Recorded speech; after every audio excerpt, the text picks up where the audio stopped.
नमस्कार, सिद्धीज किचनमध्ये तुम्हा सगळ्यांचं खूप खूप मनापासून स्वागत। दिवाळी स्पेशलमध्ये आज आपण चकलीची रेसिपी करणार आहोत। तर आज आपण पारंपरिक पद्धतीने न चुकता बनवता येणारी मस्त खुसखुशीत खमंग चकलीची भाजणी बघणार आहोत। आता ही चकलीची भाजणी 1 किलो प्रमाणात तयार केलेली आहे। हीच भाजणी वापरून मस्त खमंग खुसखुशीत भाजणीची चकली सुद्धा बघणार आहोत। तर हा व्हिडिओ संपूर्ण पाहिल्यानंतर यंदाची चकली तुमची अजिबात बिघडणार नाही, तेलात विरघळणार नाही किंवा ती नरम पडणार नाही, म्हणून व्हिडिओ अगदी शेवटपर्यंत नक्की पहा।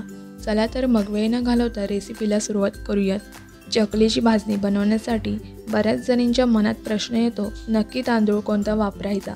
तसं तांदूळ घ्या ज्याचा भात करून बघितल्यानंतर मस्त मोकळा आणि सुटसुटीत होतो। म्हणजेच आपण इथे कोणताही जुना तांदूळ वापरायचा आहे। कोलम किंवा अगदी रेशनिंगचा तांदूळ सुद्धा तुम्ही इथे वापरू शकता। तर इथे मी रेशनिंगचा तांदूळ स्वच्छ निवडून घेतलेला आहे। दुसरं म्हणजे कोणत्याही घरातल्या एका वाटीचं किंवा कपाचं प्रमाण घेऊन तुम्हाला घेतलेली सगळी जिन्नस मोजून घ्यायची आहेत। तर वाटीने आपण बरोबर 2 वाटी तर साधारणतः अर्धा किलो प्रमाणात तांदूळ घेतलेले आहेत। तर हे तांदूळ 2 ते 3 वेळा पाण्याने चांगलं स्वच्छ धुवून घ्यायचं। कॉटनच्या कपड्यावर फॅन खाली सुकवून घेतले। तर आपण आता हे बाजूला ठेवून घेणार आहोत। दुसरीकडे एखादं कॉटनचं कापड चांगलं ओलं करायचं आणि चांगलं करकसून आपल्याला पिळून घ्यायचं आहे। अशी ह्या कॉटनच्या कापडावर घेतलेली सगळी जिन्नस बाकीची आपल्याला मोजून घ्यायचं आहे। ज्या वाटीने आपण 2 वाटी तांदूळ घेतलेला आहे, अगदी त्याच वाटीने 1 वाटी चणा डाळ आपण इथे घेतलेली आहे। ओलं कापड असल्यामुळे हातावर अशी डाळ चोळून घेतली की या डाळीला पावडर वगैरे काही लागलेली असली की ती सगळी निघून जाते आणि अगदी डाळ स्वच्छ आपल्याला तयार मिळते। असं हातावर किंवा हाताच्या तळव्यावर अशी डाळ आपण मस्त चोळून घेतलेली आहे। तर साधारणतः 3 ते 4 मिनिटं असं करायचं, म्हणजे स्वच्छ डाळ आपली तयार होते। तर इथे आपण फक्त तांदूळ धुवून घेणार आहोत। बाकी घेतलेली जिन्नस सगळी अशी कॉटनच्या कापडावर पुसून घेणार आहोत। तुम्हाला हवं असेल तर सेम पद्धतीने धुवून सुकवून घेतलं तरी चालू शकेल। स्वच्छ केलेली चणा डाळ सुद्धा एका भांड्यामध्ये काढून घेतलेली आहे। सारख्याच वाटीने उडीद डाळ घेतलेली आहे, त्या ओल्या कापडावरच हाताने चोळून डाळ स्वच्छ करून घ्यायची आहे। सेम वाटीने इथे आपण पाव वाटी मुगाची डाळ घेतलेली आहे। मुगाची डाळ सुद्धा सारख्याच पद्धतीने कॉटनच्या कपड्यावर घालून अशी स्वच्छ करून घ्यायची। ही पद्धत अगदी सोपी आहे, झटपट होते। वेगळी डाळी तुम्हाला स्वच्छ धुवून सुकवून घ्यावे लागत नाही, कारण अशा डाळी सुद्धा स्वच्छ आपल्याला तयार मिळतात। तुम्हाला जी पद्धत आवडत असेल तुम्ही त्या पद्धतीत तयार करू शकता। तर असं आपण सगळं इथे तयार करून घेतलेलं आहे। आता चकलीची भाजणी करण्यासाठी कोणतीही जाड बुडाची कढई घ्यायची आहे, म्हणजे यामध्ये धान्य करपत नाही। सुरुवातीला ही कढई चांगली गरम करून घेतलेली आहे आणि यामध्ये सगळ्यात पहिल्यांदा आपण तांदूळ घेतलेला आहे। भाजणीसाठी धान्य भाजायचं म्हणजे ते किती भाजायचं हे सुद्धा डिपेंड करतं। खूप जास्त जर भाजलं गेलं तर तुमची चकली तेलामध्ये विरघळू शकते। म्हणूनच आपल्याला चकलीच्या भाजणीसाठी कोणतेही धान्य असेल, तांदूळ असेल, अगदी कमीत कमी भाजायचं आहे। सुरुवातीला मोठ्या आचेवर 1.5 मिनिटासाठी आणि मध्यम आचेवर साधारणतः 1-1.5 मिनिटासाठी, म्हणजे दोन्ही साधारण 3 ते 4 मिनिटं अशी ही अगदी तळापासून ढवळत रंग हलकासा पांढरा झालेला आहे। आता सारखीच कढई पुन्हा गरम करून घेतलेली आहे आणि यामध्ये आपण उडीद आणि मुगाची डाळ एकत्र भाजून घेणार आहोत।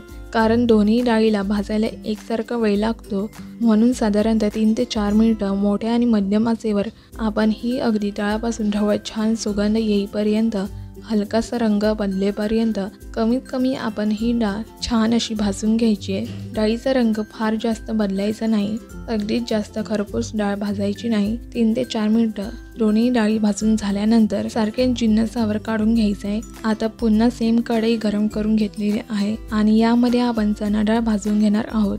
बाकी डाळीच्या तुलनेत चणा डाळ भाजायला थोडासा जास्त वेळ लागतो। जर चणा डाळ तुमची कच्ची राहिली तर तुमची चकली फसण्याची शक्यता असते, म्हणून चणा डाळ साधारणतः मोठ्या आचेवर 2 मिनिटं आणि मध्यम आचेवर 2 मिनिटं, 3 ते 4 मिनिटं अगदी तळापासून ढवळत हलका फुलका रंग बदलेपर्यंत, डाळीमधून छान सुगंध येईपर्यंत आपण मस्त भाजून घेतलं आहे। डाळ भाजताना तुम्ही इथे बघू शकता की हलकी फुलकी डाळ काळपट किंवा थोडीशी डाळ काळ्या रंगाची झालेली आहे, म्हणजे इतपत आपल्याला ही डाळ भाजून घ्यायची आहे। आणि भाजलेली चणा डाळ सारख्याच डाळीवर आपण काढून घेणार आहोत। आता सारख्याच कढईवर धने आपण भाजून घेणार आहोत। धने सारख्याच पद्धतीने भाजून झाल्यानंतर जिरा सेम पद्धतीने खरपूस भाजून घ्यायचा आहे, म्हणजे करपत नाही आणि मस्त भाजले गेलेले आहे. सारख्याच जिन्नसावर काढून घेतलेला आहे. आता पुन्हा आपण सेम कढई गरम करून घेतलेली आहे आणि यामध्ये पोहे भाजून घेणार आहोत. पोहे भाजायला अगदी कमीत कमी वेळ लागतो. तुम्ही इथे बघू शकता पोहे आपले मस्त कुरकुरीत होईपर्यंत भाजून घ्यायचं आहे. साधारणतः इथे 3 ते 4 मिनिटं झालेले आहे. पोहे मस्त हलके फुलके कुरकुरीत झालेले आहेत आणि हे सुद्धा ह्या जिन्नसांवर काढून घेणार आहोत. आता साबुदाण्याला फार जास्त भाजायचं नाही. साधारणतः इथे 3 ते 4 मिनिटं झालेले आहेत, म्हणजे हे साबुदाणा आपला छान असं भाजून तयार झालेला आहे आणि हे सुद्धा आपण जिन्नसांवर काढून घेणार आहोत. आता सारख्याच कढईमध्ये आपण काळी मिरी भाजून घेणार आहोत. आता ही सगळी जिन्नस भाजून कढई खूप जास्त गरम झालेली आहे. गॅस जरी बंद केला तरी चालेल.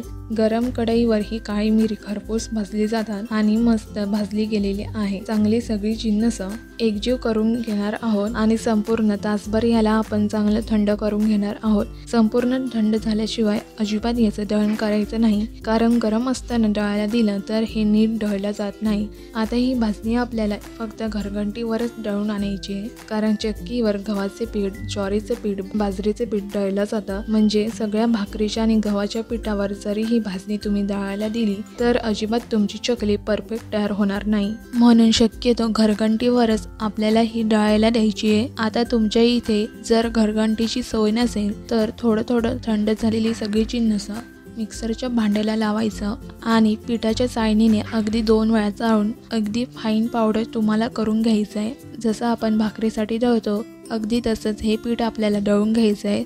तर मी ही भाजणी घरघंटीवर दळून घेतलेली आहे. तर तुमचं परफेक्ट असं हे पीठ म्हणजे 1 किलोच्या अचूक प्रमाणात पारंपरिक पद्धतीत चकलीची भाजणी तयार झालेली आहे. आता ज्या वाटीने तुम्ही 3 वाटी पीठ घेताय अगदी त्याच वाटीने 3 वाटी पाणी तुम्हाला ह्या कढईमध्ये काढून घ्यायचं आहे. म्हणजे जितकं तुमचं पीठ आहे तितकंच तुम्हाला पाणी घ्यायचं आहे. दोघांचं प्रमाण एक समान असावं, म्हणजे अजिबात तुमची चकली बिघडणार नाही. 1 चमचाभर पांढरे तीळ घेणे, पाव चमचा ओवा घेतलेला आहे. चवीपुरता इथे फक्त मीठ घ्यायचं आहे. 1 चमचा आपण इथे तिखट घेतलं आहे आणि थोडंसं हिंग घालायचं आहे. मोठ्या आचेवर मस्त पाण्याला उकळी आल्यानंतर पीठ घालायचं आणि अगदी फटाफट आपल्याला हे पीठ पाण्यामध्ये चांगलं ढवळून घ्यायचं आहे. बरीच जण ह्या पाण्यामध्ये थोडीशी हळद घालतात, पण हळद घातल्यामुळे एकतर रंग खूप जास्त डार्क येतो आणि चकली तुमची नरम पडते. म्हणून चकलीच्या भाजणीमध्ये अजिबात तुम्हाला यामध्ये हळद घालायची नाही आहे. सगळं छान ढवळून घेतल्यानंतर गॅस बंद केलेला आहे. आता ह्यावर झाकण लावून 10 मिनिटांसाठी आपण हे असंच ठेवलेलं आहे. लक्षात असू द्या, झाकण ठेवण्यापूर्वी आपल्याला गॅस बंद करूनच हे झाकून ठेवायचं आहे, नाहीतर पीठ करपण्याची शक्यता असते. एका मोठ्या परातीमध्ये सगळं पीठ काढून घेतलं आहे. आता हे पीठ गरम असतानाच मळून घ्यायचं आहे. म्हणून काय करायचं, हाताला थोडंसं पाणी लावून पीठ मळून घ्यायचं. असं मस्त भाकरीच्या पिठाप्रमाणे गुळगुळीत करून घेतलं आहे. थोडंसं पीठ असं लांबट करून घेतलं आहे. ज्याही तुम्हाला सुऱ्यामध्ये चकली घालायची आहे त्याला थोडंसं तेल लावून घालायचं आणि असं हे घट्ट आपल्याला बंद करून घ्यायचं आहे. आणि जेही तुम्हाला साचा घ्यायचा आहे ते थोडंसं काटेरी घ्या, म्हणजे तुमची मस्त काटेरी चकली तयार होईल. चकली घालताना एकसारखी मस्त आपल्याला एका आकाराची चकली सोडता येते. चकली सोडताना अजिबात याचे तुकडे पडत नाही. तुम्हाला जितके लहान मोठे मध्यम आकाराची चकली लागत असेल त्यानुसार ह्यामध्ये तुम्हाला चकल्या घालायच्या आहे. फक्त चकली घालताना काळजी घ्यायची आहे, ती म्हणजे चकली घालताना शेवटचं जे टोक असतं ते चकलीला असं चिकटवून ठेवायचं आहे. तर इथे आपण सारख्याच पद्धतीने उरलेल्या चकल्या करून घेतल्या. चकली तळण्यासाठी एका कढईमध्ये मस्त कडकडीत तेल गरम करून घ्यायचं आहे. तर चकली तळताना पहिल्या बॅचमध्ये 3 ते 4 चकली तळायची आहे. मोठ्या आचेवर 2 मिनिटं आणि हलकीशी उकळी कमी झाली की बाजू आपण पलटवून घेणार आहोत. सुरुवातीला मोठ्या आचेवर चकली तुम्ही इथे बघू शकता चांगले ह्याचे बुडबुडे येतात आणि हलके असे बुडबुडे कमी झाले की गॅस आपल्याला मध्यम करायचा आहे आणि मध्यम आचेवर आपल्याला साधारणतः 3 ते 4 मिनिटं जे बुडबुडे आहेत ना ते अतिशय कमी झाले पाहिजे आणि चकली तुमची आतपर्यंत शिजलेली आहे, मस्त कुरकुरीत झालेली आहे असे समजावं. आता मध्यम गॅसवर आपण छान हे बदामी रंगावर तळून घेतलेले आहेत. चकली तळण्यासाठी अशी कोणतीही चाळणी घ्या, म्हणजे एक्स्ट्राचं सगळं तेल निथळून जाईल आणि वरच्या चकल्या अगदीच मस्त कमी तेलकट अशी मस्त कुरकुरीत तयार होईल. पंख्याखाली संपूर्ण मस्त 2 तास चकल्या थंड करून घ्यायचं आहे. संपूर्ण थंड झाल्यानंतरच एखाद्या पिशवीमध्ये किंवा हवाबंद डब्यामध्ये भरून ठेवायचं। तर अशी ही यंदाच्या दिवाळीमध्ये सगळ्या टिप्स वापरून तुम्ही सुद्धा चकलीचं पीठ आणि भाजणीची चकली नक्की करून पहा। तर आजचा व्हिडिओ तुम्हाला कसा वाटला हे आम्हाला कमेंट करून नक्कीच कळवा। तसेच आजचा व्हिडिओ तुम्हाला आवडला असेल तर आजच्या व्हिडिओला लाईक करा, शेअर करा आणि जर तुम्ही आमच्या चॅनलवरती नवीन असाल तर आमच्या चॅनलला सबस्क्राईब करा आणि बाजूने बेल आयकॉनला प्रेस करा, जेणेकरून तुम्हाला आमच्या चॅनलवरची नवीन व्हिडिओंचे नोटिफिकेशन सगळ्यात आधी मिळतील। तर लवकरच भेटू अशा छान छान रेसिपीज बरोबर।